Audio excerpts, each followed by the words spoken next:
اعوذ باللہ من الشیطان الرجیم بسم اللہ الرحمن الرحیم۔ انجینئر مبشر محمود شاہ آپ کے ساتھ حاضر ہے۔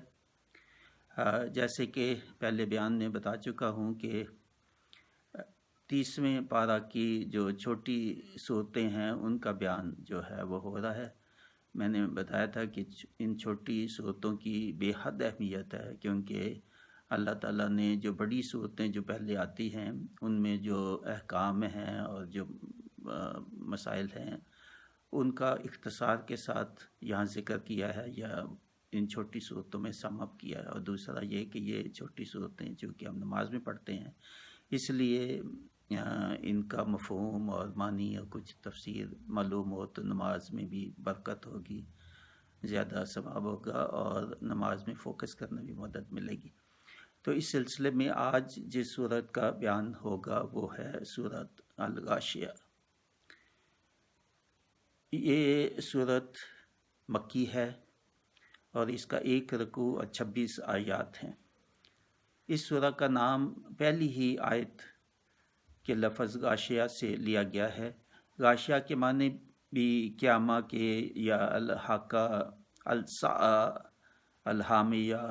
القاریہ، مختلف قرآن مجید میں الفاظ آتے ہیں اس کے لیے۔ یوم الحشر یا یوم الدین یا یوم الحساب کے الفاظ بھی استعمال ہوئے ہیں۔ اس سورت کی خاص اہمیت بیان کی گئی ہے روایات میں بھی، احادیث میں بھی، کہ یہ رسول اللہ صلی اللہ علیہ وآلہ وسلم نماز عیدین اور جمعہ کی نمازوں میں یہ پڑھا کرتے تھے۔ موطا امام مالک میں بھی ہے کہ جمعہ کی پہلی رکعت میں سورہ جمعہ پڑھا کرتے تھے اور دوسری میں الغاشیہ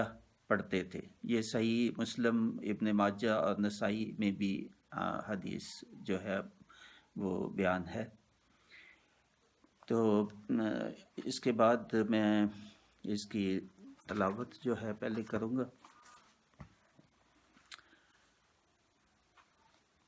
بسم اللہ الرحمن الرحیم۔ هل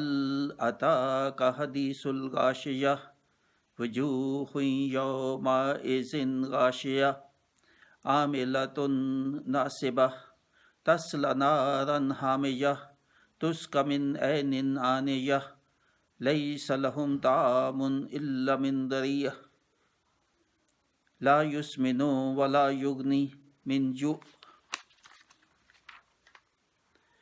وجوہ یومئذ ناعمہ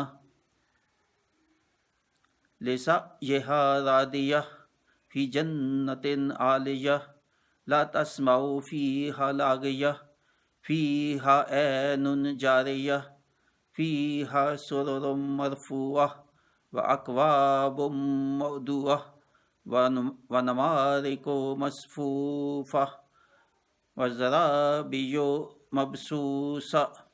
افلا ینظرون الی الابل کیف خلقت وإلی السماء کیف رفعت وإلی الجبال کیف نصبت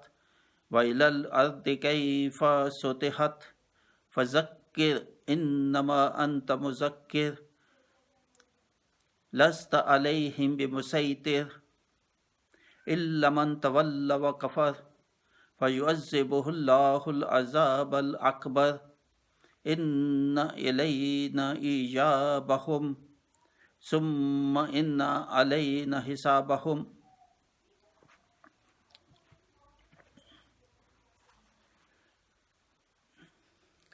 اس کے بعد اس کا ترجمہ جو ہے وہ میں لے رہا ہوں، پڑھ رہا ہوں۔ شروع کرتا ہوں اللہ تعالیٰ کے نام سے جو بڑا مہربان اور نہایت رحمت والا ہے۔ کیا تجھے بھی چھپا لینے والی قیامت کی خبر پہنچی ہے؟ اس دن بہت سے چہرے ذلیل اور مصیبت کے مارے خستہ حال ہوں گے۔ وہ دہکتی ہوئی آگ میں جائیں گے اور نہایت گرم چشمے کا پانی ان کو پلایا جائے گا۔ ان کے لیے سوائے کانٹے دار درختوں کے اور کچھ کھانا نہ ہوگا۔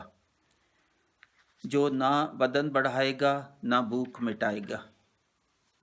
بہت سے چہرے اس دن تازہ اور آسودہ حال ہوں گے، اپنے اعمال سے خوش ہوں گے، بلند و بالا جنتوں میں ہوں گے، جہاں کوئی بیہودہ بات کان میں نہ پڑے گی، جہاں چشمے جاری ہوں گے اور اونچے اونچے درخت ہوں گے اور آب خورے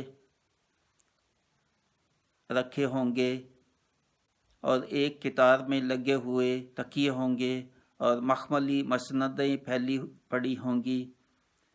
کیا یہ اونٹوں کو نہیں دیکھتے کہ وہ کس طرح پیدا کیے گئے ہیں، اور آسمان کو کہ کس طرح اونچا کیا گیا ہے، اور پہاڑوں کی طرف کہ کس طرح گاڑ دیے گئے ہیں،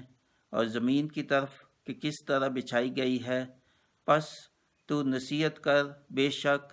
تو صرف نصیحت کرنے والا ہے، تو کچھ ان پر داروغہ نہیں ہے۔ ہاں، جو شخص روح گردانی کرے اور کفر کرے، اسے اللہ تعالیٰ بہت بڑا عذاب دے گا۔ بے شک ہماری طرف ان کا لوٹنا ہے، پھر بے شک ہمارے ذمہ ہے ان کا حساب لینا۔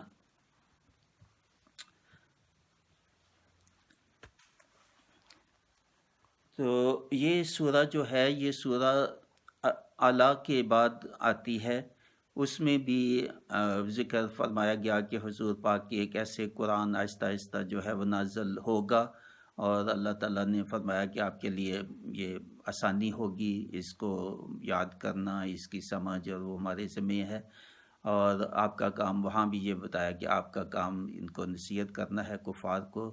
اور باقی جو ہے وہ جو مانیں گے تو ان کا بتایا کہ ان کا اجر اور ان کا ثواب جنتیں، اور ان کا یہ جاری تھا کہ جو کفار نہیں مانیں گے تو ان کے لیے بڑا عذاب ہے اور بڑا سخت ہوگا۔ اور فرعون کی مثال آخری آیت میں دی کہ جو قوم ہے ان کو کیسے جو ہے ان کی سزا دی اور ان پہ عذاب نازل کیا ان کے کفر کے سبب۔ تو اسی کی کنٹینیوشن ہے یہ جو ہے آگے، یا اس کو کمپلیمنٹ کر رہی ہے یہ سورہ غاشیہ میں زیادہ تفصیل آئی ہے اس کی سزا کی اور جزا کی اور جنت کی اور دوزخ کی، یہاں الغاشیہ میں۔ تو یہ دونوں صورتیں جو ہے یہ پیئرز ہیں یا جوڑے کہہ سکتے ہیں، کیونکہ یہ کمپلیمنٹ کرتے ہیں ان کی مضمون کی مناسبت اور مشابہت کے اعتبار سے، اور الفاظ بھی وہاں بھی ملتے جلتے الفاظ ہیں، اور اس میں بھی ویسے ہی الفاظ کچھ ہیں اور مضمون کی بھی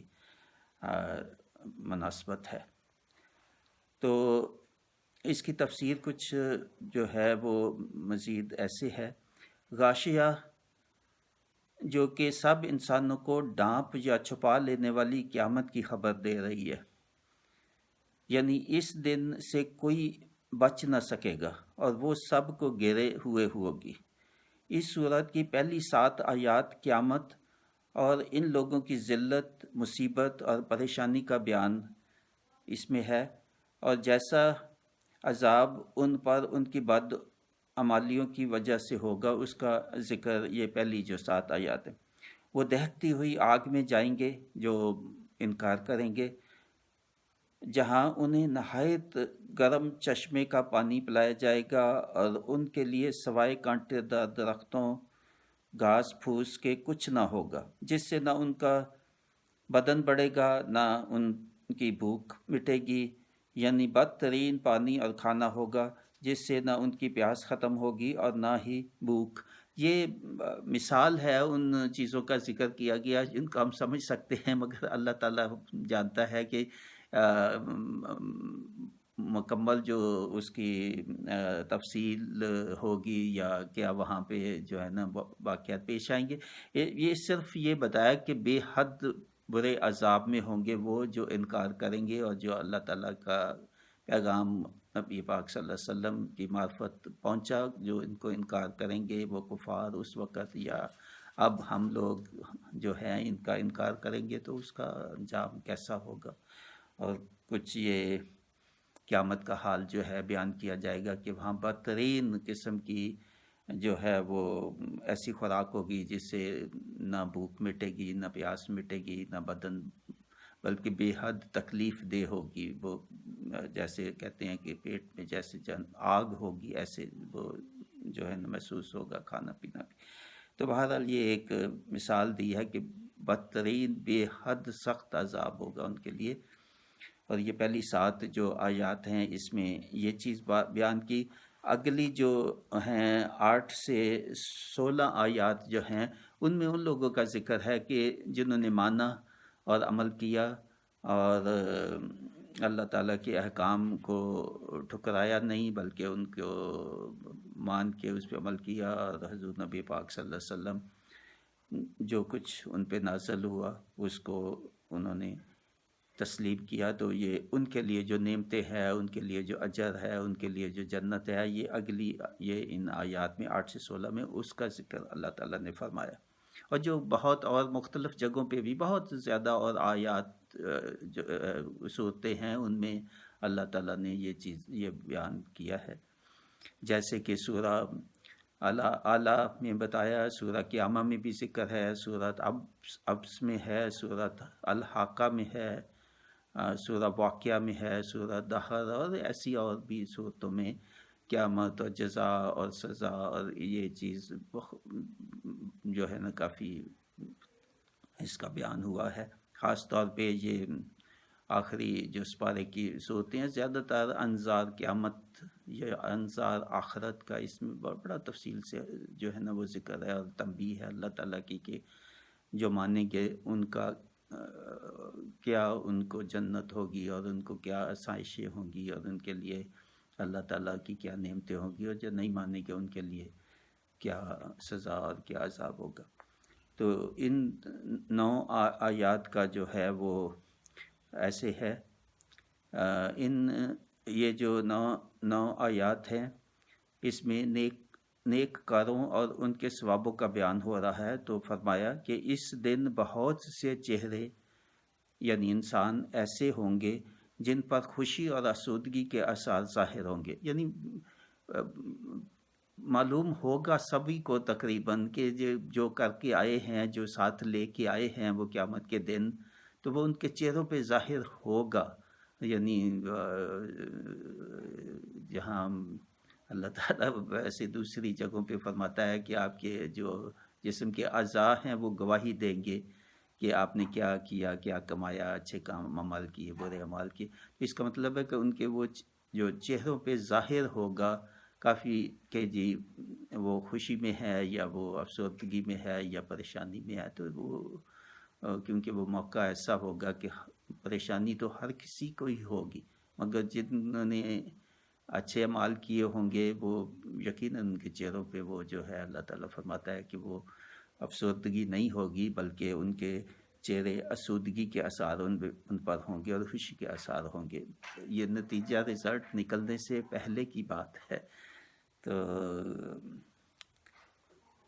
یہ اپنے اعمال سے خوش ہوں گے جس میں کوئی لغویات کان میں نہ پڑے گی، بڑا اچھا ماحول ہوگا، یعنی ان کے لیے بے حد ماحول، چھوٹی موٹی بھی کوئی ایسی بات جو ان کو ناگوار گزر سکے وہ بھی وہاں پہ نہیں ہوگی، یعنی ذہنی طور پہ بھی ان کو بے حد سکون پرسکون ماحول ہوگا۔ جیسا کہ فرمایا یہ اور جگہ جیسے فرمایا لا یسمعون فیہا لغوا الا سلاما، یہ مریم 62 جو آیت ہے اس میں بھی یہ آیا ہے، یعنی نہ اس میں بےہودگی ہوگی اور نہ گناہ کی باتیں، یعنی بے حد اچھا ماحول ہوگا جس میں کوئی کسی قسم کی جسمانی یا ذہنی تکلیف، بلکہ خوشی ہی خوشی ان کے لیے ہوگی، اور اپنا آسودگی ہی آسودگی ان کے چہروں پہ ہوگی۔ ایسے ہی اور جگہ فرمایا لا یسمعون فیہا لغوا ولا تأثیما الا قبلا سلام، الواقعہ کی یہ 25 اور 26 جو ہے آیت ہے اس میں بھی ایسا ہی ذکر ہوا، نہ اس میں فضول گوئی سنیں گے اور نہ یہ باتیں سوائے سلام ہی سلام، اور کچھ نہ ہوگا۔ اس میں بہتے ہوئے دریا یا نہریں ہوں گی، اور وہاں بلند باغ ہوں گے، اس میں اونچے اونچے تخت ہوں گے جہاں جام رکھے ہوں گے، اور جو چاہے جس قسم کا چاہے اور جس مقدار میں چاہے مشروب ہوں گے، اور تکیے ہیں کہ کتار میں لگے ہوئے، اور مخملی مسندیں پھیلی پڑی ہوں گی۔ یہ جو ہے تفسیر ہے آیات 8 سے 16 تک۔ یعنی یہ جو اللہ تعالیٰ نے فرمایا کچھ چیزوں کا ذکر کیا کہ کیا ہوں گی، یہ مثال کے طور پہ ہے کہ ایسی چیزیں ہوں گی جو شاید اس سے بھی بہت کہیں زیادہ، جن کا جو ہم یہاں سمجھ نہیں سکتے، ان کا ہو سکتا ہے وہ ذکر نہیں کیا، کیونکہ یہاں ذکر ان چیزوں کا کیا ہے جو ہم استعمال یہاں کرتے ہیں یا جن کا ہمیں سمجھ لگتی ہے، مگر کہیں اس سے زیادہ آسانی، آسودگی بے حد، یعنی اس کا شاید تصور بھی نہیں ہے کہ کتنی آسانی ہوگی اور کتنا انعامات جو ہے اللہ تعالیٰ عطا کرے گا ان لوگوں کو جنہوں نے اللہ تعالیٰ کے احکام کو مانا، ان پہ عمل کیا۔ اور ایسے ہی جو ذکر ہوا جو جنہوں نے انکار کیا اور جن کے اعمال جو ہے وہ اللہ تعالیٰ کے پیغام کے مطابق نہیں تھے، ان کا بھی جو باتیں ذکر کی ہیں شاید ان سے کہیں زیادہ شدید ہو، جن کا شاید ہمارے لیے سمجھنا نہیں مشکل، اس لیے وہی باتیں بتائی گئی جو یہاں ہم سمجھ سکتے ہیں۔ اس کے بعد آنے والی آیات یعنی 17 سے لے کے 26 تک جو آیات ہیں، ان میں اللہ تعالیٰ نے اپنی قدرت اور اپنی مخلوق جو ہے اور اپنی نشانیوں کا ذکر کیا، اور بتایا کہ جی آپ غور کیوں نہیں کرتے، تدبر کیوں نہیں کرتے، کہ اتنا کچھ دیکھتے ہیں جو آپ اپنے آس پاس کہ کیسے میں نے مخلوق جو بنائی، اور اس کے بعد بھی کیا آپ کو شک ہو سکتا ہے کہ اس کا کوئی خالق ہے، اس کا کوئی مالک ہے، اس کا پیدا کرنے والا کوئی ہے، اور کیوں اس کو آپ سمجھ نہیں سکے؟ یہ کفار کو بھی ہے، یا جو بھی اللہ تعالیٰ کی ذات پہ مکمل یقین نہیں رکھتے، تو یہ ان کے لیے بھی ہے۔ اس کے بعد آنے والی آیات میں اللہ تعالیٰ اپنے بندوں کو اپنی مخلوقات پر غور اور تدبر کرنے کا حکم دے رہا ہے کہ ان سب چیزوں کا جن کا ذکر بیان کیا گیا ہے کیسی مہارت اور بے انتہا قدرت کی دلالت کر رہی ہیں۔ کیا یہ لوگ جو اللہ تعالیٰ پر ایمان نہیں لاتے نہیں غور کرتے اور دیکھتے کہ کس طرح اونٹ کو پیدا کیا، جو کہ عجیب و غریب ترکیب کا ہے؟ اونٹ جو ہے یہ یعنی بہت ہی، یعنی اللہ تعالیٰ نے بتایا ذکر اس کا خاص طور پہ کیا ہے کہ یہ بہت ہی کمپلیکس کہیں اور مشکل، جس کا ذہن میں آتا ہے کہ جی کیسے اس کو تخلیق کیا۔ اس کی جسامت بھی دیکھیں، اس کے پاؤں دیکھیں کہ ریگستان میں جہاں عام جو ہے اور کوئی جو جانور وہ ریگستان میں اتنا بھاگ نہیں سکتے، زیادہ چل نہیں سکتے، اتنا لمبا سفر، اتنی سخت شدید گرمی، اور جہاں میلوں میل اور کئی کئی دن جو ہے وہ اس کو پانی بھی نہ ملے تو اس کا سٹوریج ٹینک ہے اس کے اندر رکھا ہوا جہاں وہ پانی سٹور کرتا ہے اپنے 7-8 دن یا ہفتہ یا اس سے بھی زیادہ استعمال کے لیے، اور کتنا وہ وزن اور بوجھ اٹھاتا ہے، اور اس کی طاقت اور اس کی جسامت اور اس کی باقی جو ہے اس کی جو خدمات اس سے جو لی جاتی ہیں، اس سے وزن اٹھانے میں ایک جگہ سے دوسری جگہ سفر، یہ سارا ذکر جو کیا ہے یہ اللہ تعالیٰ فرماتا ہے کہ کیوں نہیں غور کرتے یہ کہ اس کو خالق اس کا جو ہے وہ کتنا بلند ہے، کتنا بڑا ہے، جس نے ایسی جو ہے وہ مخلوقات، ایسی چیزیں بنائی۔ یہ اونٹ کا ہی بتایا کہ کتنا مضبوط اور قوی ہے، اور جو کہ صحراؤں میں بوجھ لادنے اور دوسری جگہ پہنچانے اور سفر کے لیے بہترین سواری ہے۔ اس کا گوشت، اس کا دودھ، اس کے بال بھی تمہارے کام آتے ہیں، اور یہ دیگر طرح طرح کے کاموں میں فائدہ دیتا ہے۔ اس کے بعد مزید فرمایا پھر آسمان کو کس طرح بلند کیا اور پہاڑوں کو کس طرح گاڑ دیا تاکہ زمین ہل نہ سکے اور پہاڑ بھی اپنی جگہ جمے رہیں۔ یہ بھی دیکھیں بہت ہی عجیب، پہاڑوں کو جو ہے اس کا کئی جگہ پہ یہ ذکر آتا ہے قرآن پاک، کیونکہ پہاڑ جو ہے اس کا مقصد کیا ہے؟ پہاڑوں کو زمین جو ہے اس میں گاڑا ہے تاکہ زمین بھی مضبوط رہے اور اپنی جگہ پہ رہے اور ہلے نہیں. یعنی اگر اس کا مطلب ہے کہ اگر پہاڑ نہ ہوتے تو پھر زلزلے بہت زیادہ آتے، زمین ہلتی، سٹیبل نہ رہتی. یہ جو ہے اس کا خاص طور پہ ذکر یہ کیا ہے. اور یہ ذہن میں آتا ہے کہ جو بڑی مدت سے ہم پہاڑوں کو کاٹ رہے ہیں، جو پہاڑوں کو کاٹ رہے ہیں اتنا اور یہ کوئریز ہیں اور بلڈنگز اور یہ تو کیا ہوگا کہ یہ پہاڑ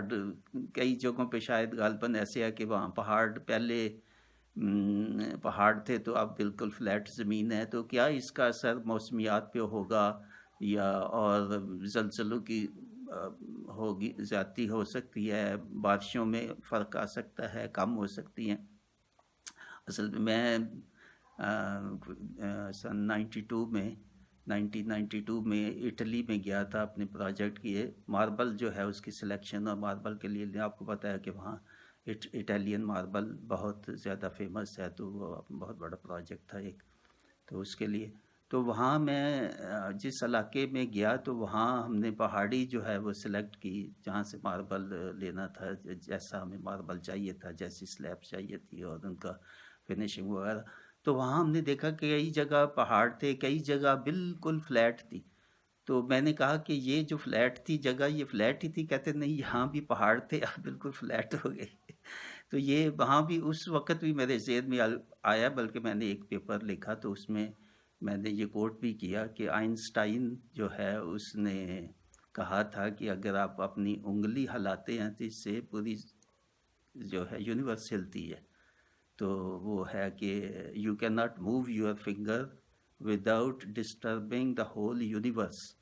اور یہ پہاڑ جو ہیں ہٹا دیے تو اس کے لیے سائنسدانوں کو غور کرنا چاہیے کہ کیا اس کا امپیکٹ ہوگا آگے. یہ میں نے پیپر میں یہ کوٹ کیا تھا اس وقت، یہ 92 کے لگ بھگ کی بات ہے. تو اسی لیے یہ غور طلب بات ہے، اور میرا خیال ہے یہ سب کو سوچنا چاہیے. یہ پہاڑ کاٹتے جا رہے ہیں تو یہ کب تک یہ چلے گا، اور پہاڑ کب تک یہ جو ہے نا ہماری بلڈنگوں کا کام آ سکیں گے. اس کا سوچنا چاہیے کہ جو بلڈنگز ہیں ڈیمولش ہوتی ہیں، ان کا جو میٹیریل ہے اس کو کوئی ری سائیکل کرنے کا کوئی سلسلہ اور کوشش کرنی چاہیے کہ وہ ری سائیکل ہو. جو کنکریٹ ہے، جو اس کو بلڈنگز ڈیمالش ہوتی ہیں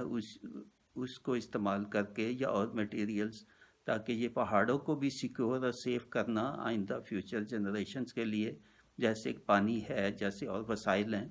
تو یہ بڑا ضروری ہے، مگر اس پہ میرا خیال نہیں ہے کہ کہیں بھی اس پہ کوئی توجہ میں نے نہیں کم از کم سنا کہ دی گئی ہے، یا کوئی ایسا کنٹرول ہو کہ پہاڑ کسی حد تک ہی آپ اس کو کر سکتے ہیں اور بالکل پورا فلیٹ نہ کریں جگہ کو. اس کے بعد آیا کہ اور زمین کس طرح پھیلا دی گئی ہے. پھر زمین کا بتایا کہ کیسے بنائی، اور زمین کے کیوں نہیں غور کرتے کہ زمین کے اندر کیا ہے، زمین سے آپ کو کیا کیا فائدے، جس پہ آپ رہتے ہیں، جہاں سے آپ کو پانی ملتا ہے، جہاں ہر قسم کی نباتات اور آپ کے کھانے پینے کے اناج اور پھل اور ہر چیز آپ کو میسر ہوتی ہے. مویشی آپ کے اس پہ چلتے ہیں، سمندر ہیں، اس کے مواصلات کا نظام ہے، اس میں ہوا میں آپ کو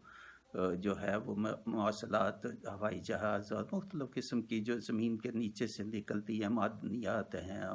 آئل ہے، اور بے شمار اس میں سے جو ہیں معدنیات ہیں، اور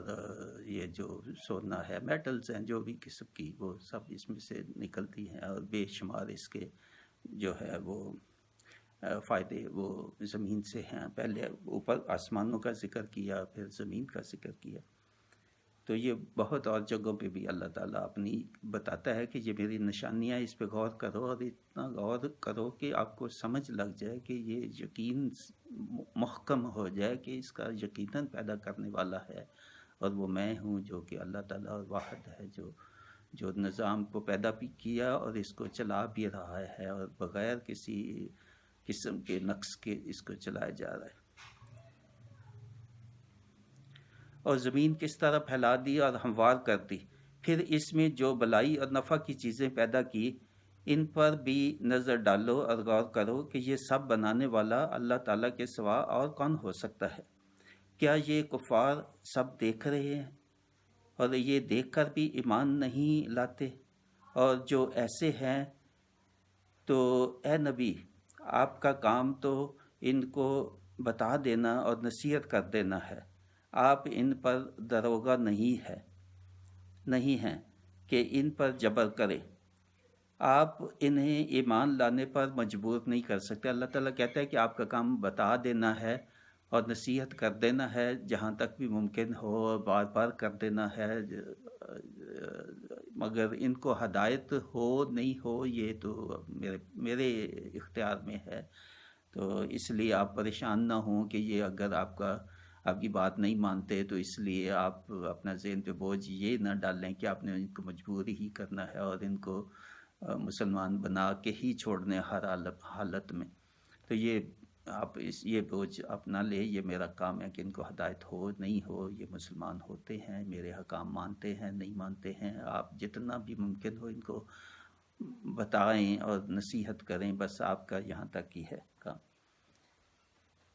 ان میں سے جو روح گردانی کرے گا اور کفر کرے گا انہیں اللہ تعالیٰ بہت بڑا عذاب دے گا، بے شک ان کا ہماری طرف ہی لوٹنا ہے، پھر بے شک ہمارے ذمہ ہے ان سے حساب لینا، جیسے کہ اور جگہ فرمایا فلا صدق ولا صلی ولکن کذب وتولی، یہ القیامہ 31 اور 32 آیت ہے۔ نہ تو حق کی بات کی تصدیق کی اور نہ نماز پڑھی، بلکہ جھٹلایا اور منہ پھیرا، اس کے لیے بہت بڑا عذاب ہوگا۔ تو یہ جو ہے یہ تفسیر ہوئی، یہ جو آیات 17 سے 26 تک ہے۔ تو یہ جو جیسے میں نے بتایا کہ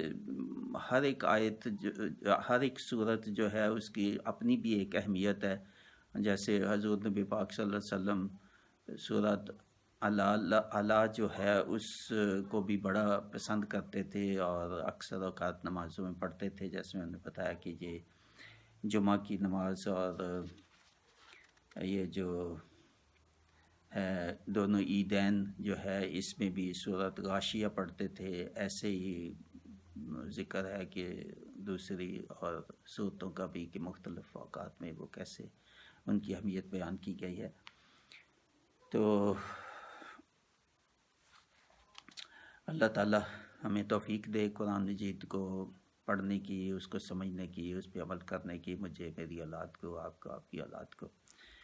تو قرآن مجید کا سمجھنا بے حد اہم ہے۔ آپ تھوڑا سا ٹائم آپ روزانہ 15-20 منٹ جو ہے وہ دے دیا کریں شروع سے۔ اگر آپ قرآن مجید کو شروع کریں اور ایک رکوع روزانہ اگر آپ پڑھیں تو 3-4 مہینے میں ترجمے کے ساتھ جو ہے وہ یا اس سے بھی کچھ زیادہ بھی ہو تو کوئی بات نہیں ہے، 6 مہینے کر لیں تب بھی، مگر یہ ہے کہ لازمی جو ہے اس کو پڑھے۔ اور یہ نہیں کہ ایک دفعہ پڑھ لیا تو نہیں، ایک دفعہ پڑھنے بہت اچھا ہے ایک دفعہ پڑھنا، مگر یہ ہے کہ ایک دفعہ پڑھ کے پھر شروع کریں کہ جتنا زیادہ پڑھیں گے اتنا ہی آپ کے ذہن جو ہے وہ سکون ایک تو بہت سکون ملے گا آپ کو، قرآن مجید ترجمے کے ساتھ پڑھیں اور اجر ہے، سکون ہے، اور آپ کو پتہ چلے گا کہ اللہ تعالیٰ کے احکام کیا ہیں۔ جانتے تو بہت حد تک ہم ہیں، مگر پختگی جو ہے ایمان کی، ایمان مسلمان ہونا اور مومن ہونا، ایمان دونوں میں فرق ہے۔ مسلمان تو آپ نے شہادہ اور کلمہ پڑھ لیا تو باقی تسلیم کر لیا تو یہ تو ہو گیا زبان سے، مگر ایمان جو ہے وہ اس کا تعلق بہت دل سے ہے اور عمل سے ہے۔ کیا اس کا اگلی سٹیج جو ہے وہ یہ ہے کہ دل کی گہرائی، دل میں جتنا مضبوط ہوگا، اور خاص طور پہ یہ آخرت، ہم سب مانتے ہیں آخرت میں، مگر کس حد تک یہ یقین ہے ہمیں کہ جو کچھ ہے وہ ویسے ہی ہوگا۔ اگر جتنا یقین اس پہ بڑھتا جائے گا آخرت پہ، اتنا ہی دیکھیں اپنی زندگی بدلتی جائے گی۔ اللہ تعالیٰ مجھے بھی توفیق دے، آپ کو بھی، یہ جتنا زیادہ ہو سکتا ہے وہ آپ پڑھیں قرآن پاک کو. اور اللہ تعالیٰ کے یہ الفاظ ہیں، اللہ تعالیٰ کا کلام ہے جس نے ہمیں پیدا کیا، یہ ہماری کریٹر کا ہے جو ہے نا وہ الفاظ ہیں. تو اس کی کتنی برکت ہے، کتنی اہمیت ہے کہ اس کو پڑھا جائے اور اس کو سنا جائے اور اس پہ عمل بھی کیا جائے. اللہ تعالیٰ ہمیں توفیق دے. تو اللہ تعالیٰ سے ہمیشہ دعا کیا کریں کہ وہ حساب جو ہے آسان لے، کیونکہ مفصل اور تفصیل سے حساب جس کا ہوا پھر وہ بہت مشکل میں ہوگا. اللہ تعالیٰ ہمیں اس آسان حساب، اس کے لیے قرآن مجید میں بھی آتا ہے، اور یہ دعا آپ پڑھتے رہیں. اللہم حاسبنا حسابا یسیرا، اللہم حاسبنا حسابا یسیرا.